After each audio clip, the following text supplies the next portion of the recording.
Welcome to রস বাঙালি channel. আমার চ্যানেলে আপনাদের স্বাগত। আজ করব বাটার পনির রেসিপি। এখানে বাটার পনির করার জন্য বেশ কিছুটা পরিমাণে মশলা নিয়ে নিয়েছি। কসুরি মেথি, গরম মশলা, জিরা গুঁড়ো, শুকনো লঙ্কা, হলুদ, শুকনো লঙ্কা গুঁড়ো আর লবণ। এখানে নিয়ে নিয়েছি টমেটো, রসুন, আদা আর পেঁয়াজ।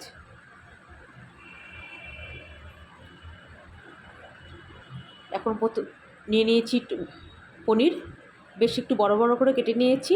আমি এরকম শেপে কেটেছি, আপনারা চাইলে অন্য কোনো শেপও দিতে পারেন।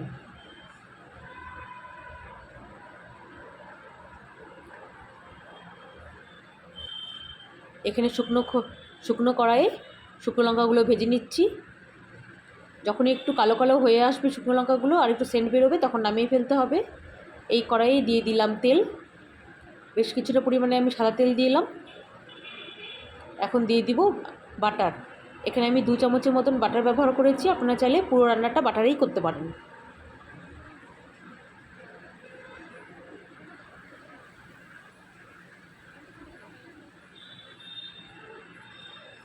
বাটারটা খুব ভালো করে গলে গেছে। এখন দিয়ে দিচ্ছি কেটে রাখা টমেটো, পেঁয়াজ, রসুন আর আদা।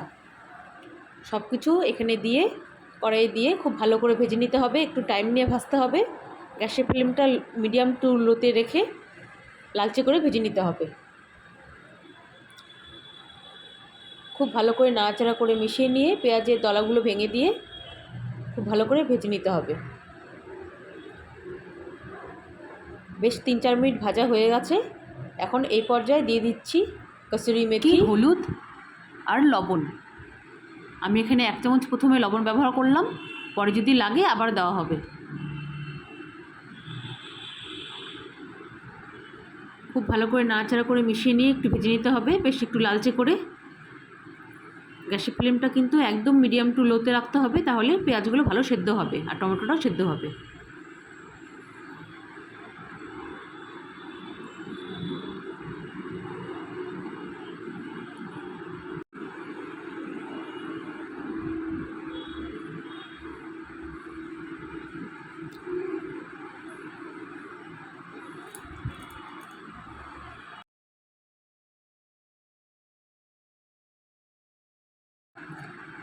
খুব ভালো করে ভেজে নেওয়া হচ্ছে।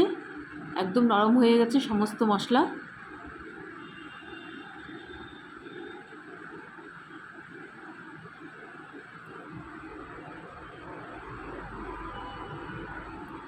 এখন শুকনো লঙ্কা, ভেজে রাখা শুকনো লঙ্কাগুলো দিয়ে দেওয়া হলো। এর সঙ্গে সবসহ খুব ভালো করে নেড়েচেড়ে মিশিয়ে নিয়ে নামিয়ে নেওয়া হলো যতক্ষণ না ঠান্ডা হয়। ঠান্ডা হওয়ার পরে সেটা মিক্সিতে পেস্ট করে নেওয়া হয়েছে। এখন আবারও কড়াই বসিয়ে দেওয়া হলো। কড়াই দিয়ে দেওয়া হলো বেশ কিছুটা পরিমাণে সাদা তেল আর আবারও 1 চামচ বাটার, 1 থেকে 1.5 চামচ বাটার।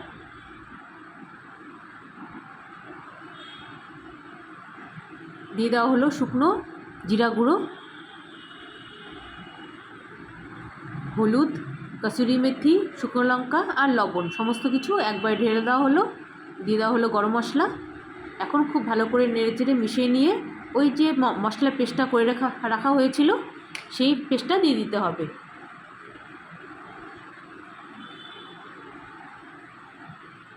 মশলার পেস্টটা দিয়ে দেওয়া হলো। মিক্সি বাটিতে আরেকটু জল দিয়ে সমস্ত মশলা নামিয়ে দিতে হবে, আর একটু জলও দিতে হবে। তাতে করে খুব ভালো করে মশলাগুলো ভাজা হবে। আবারও সুন্দর করে একটু জল দিয়ে সমস্ত মশলা নামিয়ে নেওয়া হলো। আর লাগলে আরও একটু জল দিতে হবে। মিক্সি বাটিতেই জল দিয়ে সেই জলটাও আবার দিয়ে দিতে হবে।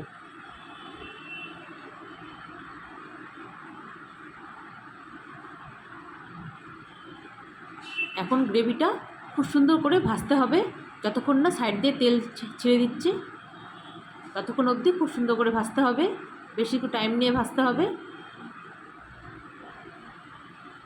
প্রায় 2-3 মিনিট ভাজা হয়ে গেছে।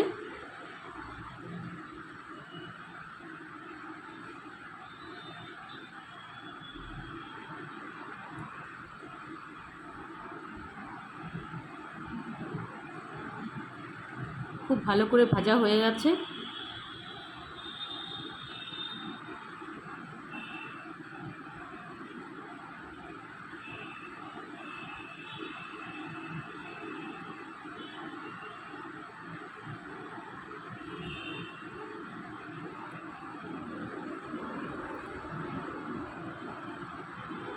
এখন দিয়ে দেওয়া হচ্ছে পনিরগুলো। এই পনিরগুলো কিন্তু ভাজতে হবে না, পনিরটা কাঁচা অবস্থায় ব্যবহার করলে বেশি ভালো লাগবে খেতে।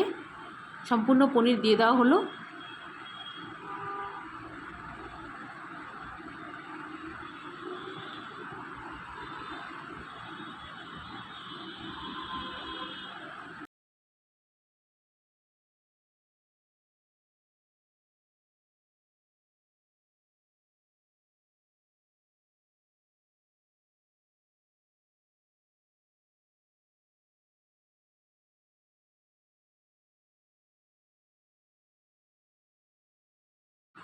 পনিরগুলো দিয়ে খুব ভালো করে হালকা হাতে নাড়তে হবে। খুব বেশি কিন্তু এখন জোর দেওয়া যাবে না, নাহলে কিন্তু সমস্ত পনির ভেঙে যাবে। যেহেতু পনিরগুলো নরম আছে, কাঁচা, খুব হালকা হাতে নেড়ে নেড়ে মিশিয়ে দিয়ে আরও 3-4 মিনিট ভেজে নিতে হবে। এরকম এই পর্যায়ে কিন্তু মশলার কালারটা অনেকটাই চেঞ্জ হয়ে গেছে। হয়ে গেল আমার বাটার পনির রেসিপি। পনিরটা দেওয়ার পরে আর খুব বেশি ভাজার দরকার পড়বে না, 2-3 মিনিট ভাজলেই হবে।